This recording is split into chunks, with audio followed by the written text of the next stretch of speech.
അതിനകത്തുള്ള സയൻസ് അറിയുമ്പോൾ, ആ കഥയ്ക്കകത്തുള്ള കഥ അറിയുമ്പോൾ എളുപ്പത്തിൽ നമ്മളിലേക്ക് എത്താൻ പറ്റുന്നു. ആ കഥയാണ് നമ്മുടെ ഉള്ള ഊർജം, എനർജി. സാക്ഷാൽ ഭഗവാൻ ആത്യന്തികമായിട്ട് ആഗ്രഹിക്കുന്നല്ലേ. കേട്ടിട്ടുണ്ടല്ലോ ആ പദം. എന്താണ്? മോക്ഷം. അപ്പോൾ ദൈവങ്ങളല്ല, നമ്മൾ കാണുന്ന ദൈവമല്ല കഴിക്കുന്നത്, നമ്മൾ തന്നെയാണ് കഴിക്കുന്നത്. നമ്മുടെ ഉള്ള പ്രസാദമായിട്ട് ഉള്ളിലേക്കാണ് കൊടുക്കുന്നത്. മോക്ഷത്തിൽ ഒന്നാമത്തത് കർമ്മം, അർത്ഥം, കാമം, മോക്ഷം. ഇതിലൂടെ ഭൗതിക ജീവികൾക്ക് മോക്ഷം കണ്ടെത്താൻ പറ്റും. അതിനെന്ത് വേണം? ഒന്നാമത്തെ കൂട്ടർ ജന്മനാ തന്നെ സമാധിയിൽ വരുന്നവരാണ്. അവരെ മഹാത്മാക്കളെന്ന് വിളിക്കുന്നു. ഒരു മുറുക്കാങ്കട ഇട്ടിരുന്നവരായിരിക്കാം, പക്ഷെ അവരുടെ പെട്ടെന്ന് അവരുടെ ജിജ്ഞാസയും കോസ്മികമായിട്ട് കണക്ട് ആയി കഴിഞ്ഞാൽ അവർ പിന്നെ യോഗികളായിട്ടങ്ങ് മാറുക.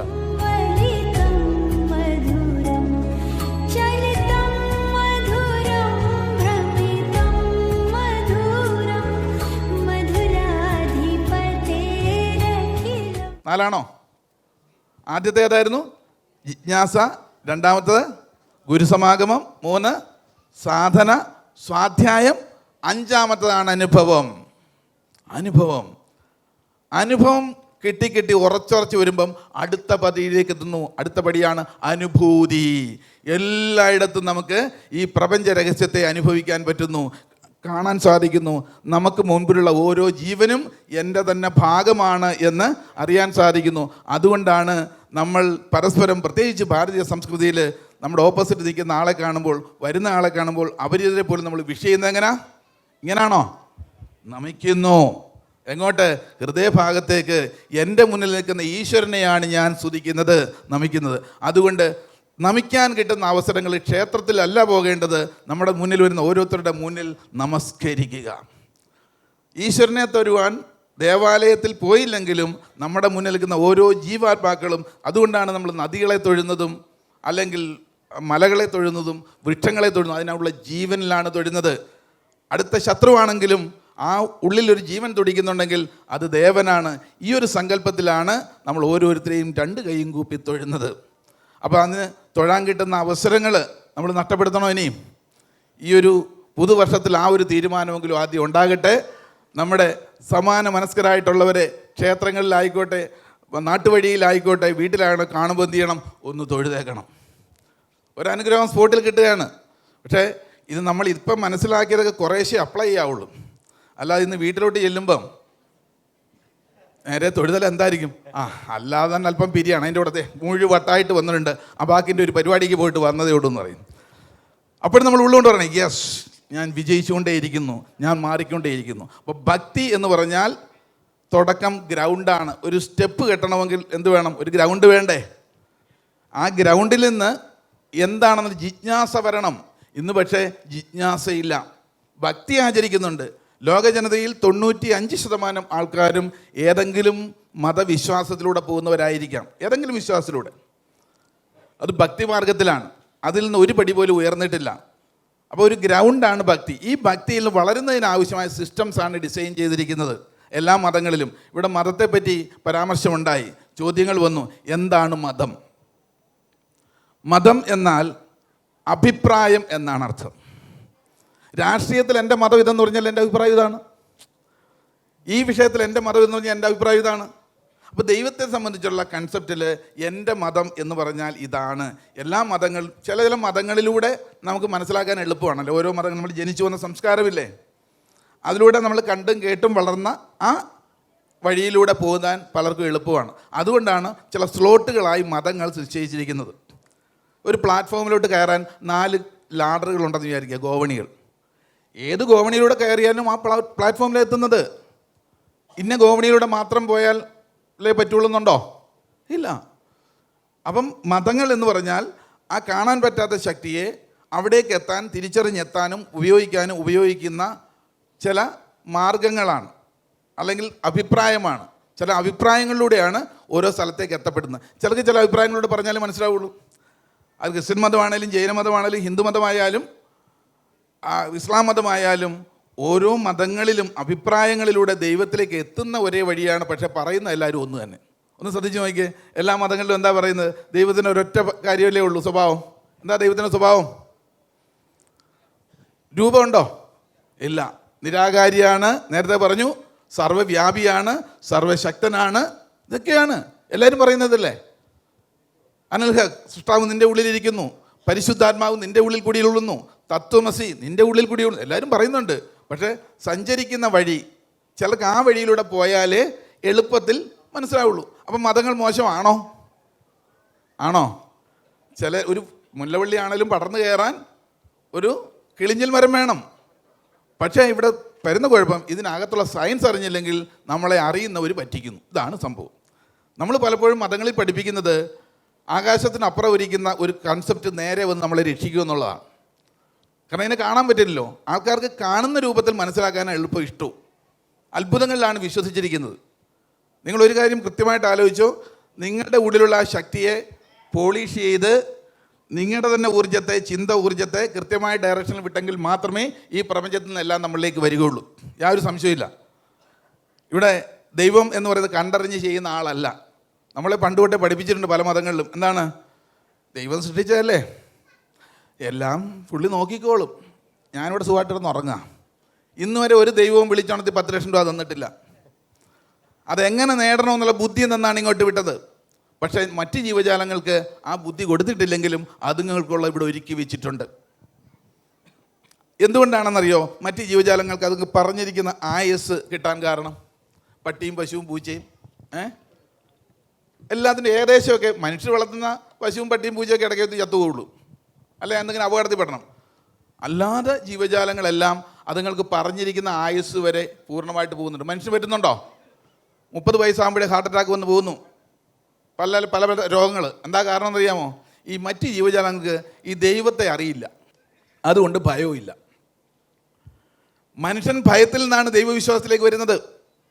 ആദിമ മനുഷ്യൻ അവൻ ഭയന്നത് ഇടിമിന്നലുകളെയും, അല്ലെങ്കിൽ അവൻ ഇറക്കിയിരുന്ന കൃഷി നശിച്ചു പോകുന്നു, വെള്ളപ്പൊക്കം, ഈ പ്രകൃതിക്ഷോഭങ്ങൾ കണ്ടപ്പോൾ ഏതോ ഛിദ്രശക്തികളാണ് എന്നുള്ള ആ ഒരു ഭയത്തിൽ നിന്ന് അവൻ്റെ ആത്മവിശ്വാസത്തിന് വേണ്ടി അതാത് പ്രദേശത്തുള്ളവർ അതാത് രൂപങ്ങളിലേക്ക് ഫോക്കസ് ചെയ്തു. മലയുടെ അടുത്ത് താമസിക്കുന്ന മലദൈവങ്ങളെ അവർ ദൈവമായിട്ട് കണ്ടു. സമുദ്രതീരത്തുള്ളവർ കടലമ്മയായിട്ട് കണ്ടു, വനദേവതയായിട്ട് കണ്ടു, ആകാശത്തെ, അങ്ങനെ പ്രകൃതിയെ രൂപത്തിലാണ് ആര് കണ്ടത്? ആദിമ മനുഷ്യർ. പിന്നീട് മനുഷ്യൻ വളർന്നു എൻ്റെ ബുദ്ധിവികാസത്തിൻ്റെ ഭാഗമായിട്ട് എളുപ്പത്തിൽ ഒരു രൂപത്തിലേക്ക് കൊണ്ടുവന്നു, മനുഷ്യരൂപങ്ങൾ സൃഷ്ടിച്ചു.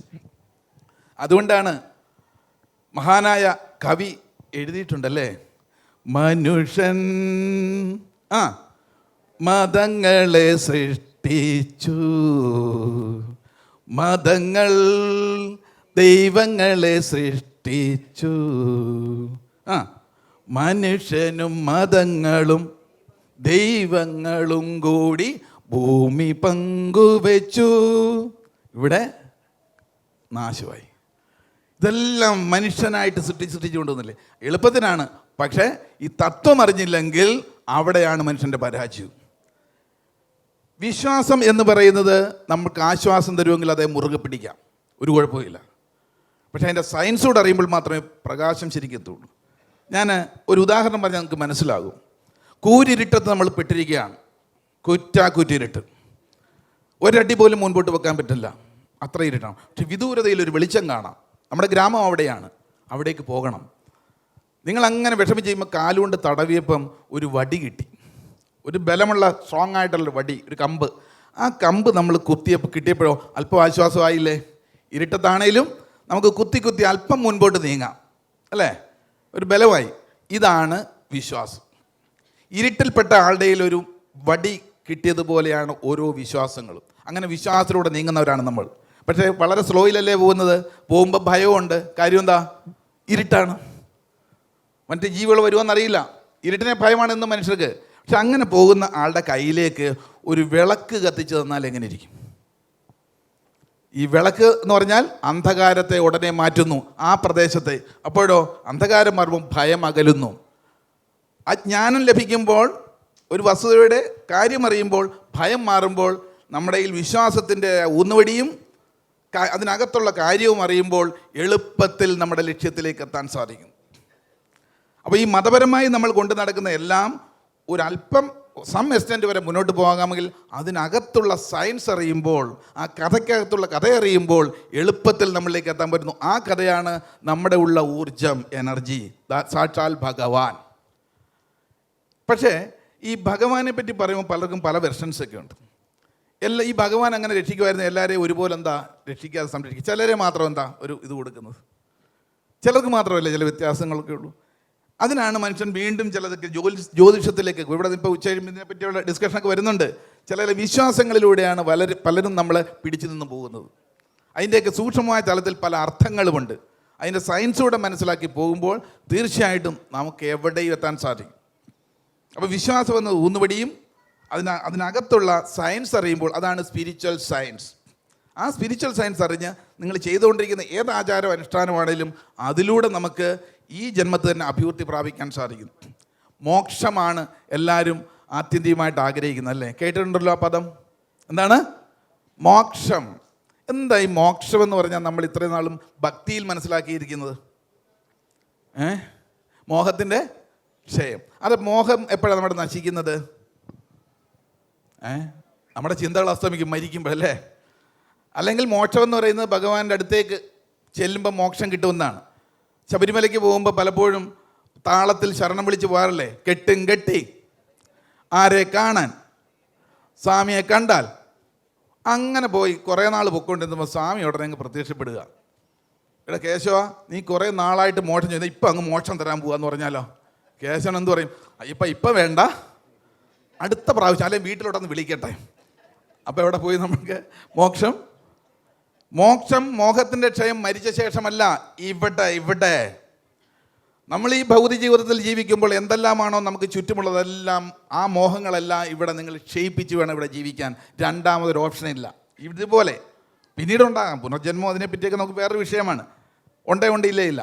പക്ഷേ ഇവിടെയാണ് നരകവും സ്വർഗവും. അത് ഉപയോഗിക്കാനുള്ള ശക്തിയാണ്, നമ്മുടെ ഉള്ള റിസോഴ്സാണ് ആത്മാവ്. ഈ ആത്മാവിലേക്കുള്ള യാത്രയാണ് ആത്മീയത. അതിനെന്ത് വേണം? ക്ലാരിറ്റി വരുത്തി പോകണം. ജിജ്ഞാസയിലൂടെ, സാധനയിലൂടെ അതിനെ സ്വാധ്യായം ചെയ്ത് അനുഭവവേദ്യമാക്കി അനുഭൂതിയിലേക്ക് എത്താൻ സാധിക്കണം. അതിനുള്ളൊരു ട്രാക്കാണ് സ്പിരിച്വാലിറ്റി. അതിനോ യഥാവിധി നമുക്ക് മനസ്സിലാകുന്ന, ചിലപ്പം നിങ്ങളുടെ മുന്നിൽ ഗുരുവായിട്ട് വരുന്നൊരു ബുക്കായിരിക്കാം, ഒരു ടെസ്റ്റായിരിക്കാം, അതിലൂടെ ആയിരിക്കും ഒരു എൻലൈൻമെൻറ്റ് ഉണ്ടാകുന്നത്. അല്ലെങ്കിൽ നിങ്ങളുടെ മുന്നിൽ ഗുരുവായിട്ട് വഴികാട്ടിയായിട്ട് വരുന്നത് വഴിയിൽ നമ്മൾ സഞ്ചരിക്കുമ്പോൾ തൊട്ടടുത്തിരുന്ന് യാത്ര ചെയ്ത ഒരാളായിരിക്കാം, അല്ലെ ഭൗതിക ജീവിതത്തിലുള്ള ഏതെങ്കിലും ഗുരുക്കന്മാരായിരിക്കാം. പക്ഷേ ഈ മനുഷ്യജന്മം കിട്ടുമ്പോൾ മാത്രമേ നമുക്ക് എന്ത് കിട്ടൂ? ഇത് മോക്ഷത്തിൽ എത്താൻ പറ്റുള്ളൂ. പറയാറുണ്ട്, ബൈബിളിലൊരു കോട്ടുണ്ട്, നിയോഗിക്കപ്പെട്ടവർ അനവധി, തിരഞ്ഞെടുക്കപ്പെട്ടവർ ചുരുക്കം. മനുഷ്യജന്മം കിട്ടിയവരെല്ലാം നിയോഗിക്കപ്പെട്ടവരാണ്. ഈ കാണാൻ പറ്റാത്ത ശക്തിയെ കാണാനുള്ള ഒരു ഇൻസൈറ്റും തന്നാണ് ദൈവം ഇങ്ങോട്ട് വിട്ടത്. ദൈവം കഴിഞ്ഞാൽ തൊട്ടടുത്തിരിക്കുന്നത് മനുഷ്യന്മാരാണ്. ദൈവങ്ങൾ പോലും കൊതിക്കുക ഇതേപോലെ മനുഷ്യജന്മം കിട്ടാൻ. കാരണം എന്താ? ഒരു ശരീരം ഉണ്ടല്ലേ എല്ലാം ആസ്വദിക്കാൻ പറ്റുള്ളൂ, അല്ലേ? ദൈവത്തിന് ഒരു ഐസ്ക്രീം തിന്നണമെന്ന് വിചാരിച്ച് നടക്കുമോ? ഇല്ല. നമ്മൾ വിഗ്രഹത്തിൻ്റെ മുന്നിൽ വഴിപാട് കഴിച്ചാൽ, പായസം കഴിച്ചാൽ കഴിക്കുന്ന ആരാ? നമ്മൾ തന്നെ. ഇന്നത്തെ കാലത്ത് ഇപ്പം നല്ല ഗസ്റ്റൊക്കെ വീട്ടിൽ വന്നു കഴിഞ്ഞാലേ വീട്ടിൽ പായസം വെക്കാൻ പറ്റില്ല, ഒരു പാൽപ്പായസവും കഴിച്ചു അടുത്ത അമ്പലത്തിൽ. കാരണം അതായല്ലോ, അവരെ കഴിച്ചോളും, ഇത് കൊടുക്കുക. അപ്പോൾ ദൈവങ്ങളല്ല, നമ്മൾ കാണുന്ന ദൈവമല്ല കഴിക്കുന്നത്, നമ്മൾ തന്നെയാണ് കഴിക്കുന്നത്. നമ്മുടെ ഉള്ള പ്രസാദമായിട്ട് ഉള്ളിലേക്കാണ് കൊടുക്കുന്നത്. അപ്പോൾ മോക്ഷം എന്ന് പറഞ്ഞാൽ മോഹത്തിൻ്റെ ക്ഷയം. അതിന് 4 തൂണുകളാണ്, 4 പില്ലറുകളാണ് ഭൗതികതയിൽ. ഞാൻ പ്രാക്ടിക്കൽ സ്പിരിച്വാലിറ്റിയുടെ ഒരു വക്താവാണ്, പ്രായോഗിക ആത്മീയത. ഇവിടെ നമുക്ക് കിട്ടുന്ന വരദാനത്തെ ഇവിടെ തന്നെ സ്വർഗ്ഗതുല്യമായിട്ട് ജീവിക്കാൻ നിങ്ങളുടെ ഉള്ള റിസോഴ്സിനെ എങ്ങനെ ഉപയോഗിക്കാം, ആ പവറിനെ, അതിന് പുറത്തല്ല അലയേണ്ടത്. നേരത്തെ ഇവിടെ പറഞ്ഞ പോലെ കസ്തൂരിമാൻ ഓടി നടക്കുകയാണ്, അവസാനം വരെ ഗന്ധം എവിടെ? പക്ഷെ മരിച്ചു വീണപ്പോൾ പറഞ്ഞില്ല, സ്വന്തം ദേഹത്തിൽ നിന്നാണ്. ഈ കസ്തൂരിയെ കണ്ടെത്താൻ സാധിക്കണം. അതിന് നമ്മൾ അറിയുക, മോക്ഷത്തിൽ ഒന്നാമത്തത് കർമ്മം, അർത്ഥം, കാമം, മോക്ഷം. ഇതിലൂടെ ഭൗതിക ജീവികൾക്ക് മോക്ഷം കണ്ടെത്താൻ പറ്റും. അതിനെന്ത് വേണം?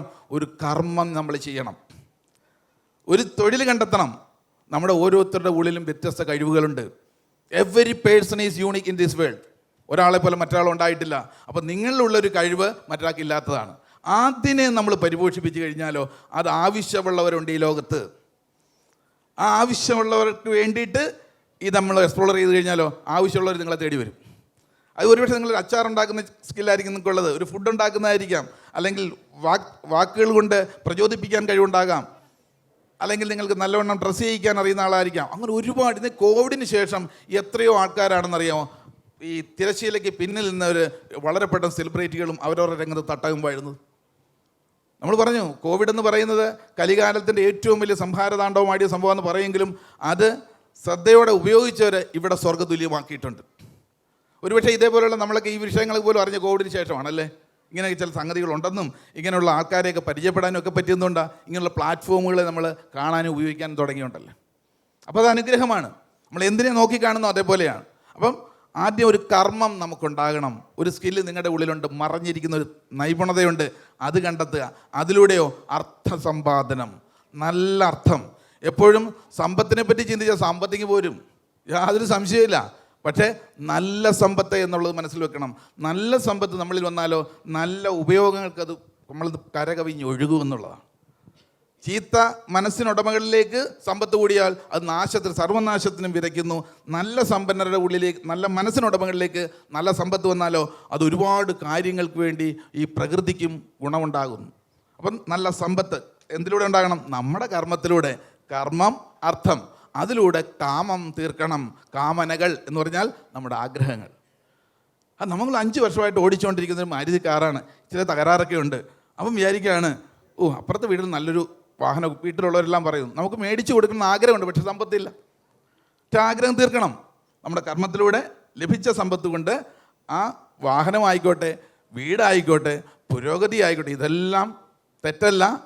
നിങ്ങളുണ്ടാകുന്ന അർത്ഥത്തിലൂടെ എല്ലാം സ്വീകരിക്കുമ്പോഴും മനസ്സമാധാനം കിട്ടണം. എന്ത് വേണം? ഓരോന്ന് നേടുമ്പോഴും അത് ഉള്ളിൽ കാണണം. ഉള്ളിൽ കാണുമ്പോഴേ സ്പിരിച്വാലിറ്റി ആകുന്നുള്ളൂ. എപ്പോഴാണ് ഒരാൾ സ്പിരിച്വലാകുന്നത്? എന്ത് നമ്മളിലുണ്ടോ അത് ഉള്ളിൽ അനുഭവിക്കുന്നവനാണ് സ്പിരിച്വലാകുന്നത്. എല്ലാം ഉണ്ടെന്ന് പറഞ്ഞാൽ ഉള്ളിലില്ലെങ്കിൽ അവൻ ദരിദ്രനാണെന്നും. Yes or not? അപ്പോൾ കാലഘട്ടം അനുസരിച്ച് നമ്മുടെ കർമ്മത്തിലൂടെ അർത്ഥം വന്നു കഴിഞ്ഞാൽ എല്ലാ ഭൗതിക നേട്ടങ്ങളും ഇവിടെ കാണുകയും അറിയുകയും ചെയ്യണം. ഇന്നിപ്പോൾ നമ്മൾ ഒന്നും വേണ്ട എന്ന് പരിസ്ഥിതി ജീവിക്കുകയാണെങ്കിൽ എന്തെങ്കിലും നടക്കുമോ? നിങ്ങളുടെ മൊബൈലില്ലെങ്കിൽ എന്തെങ്കിലും കമ്മ്യൂണിക്കേഷൻ സിസ്റ്റമോ നമ്മൾ എവിടെയാണെന്ന് വല്ലതും അറിയുമോ? ഇല്ല.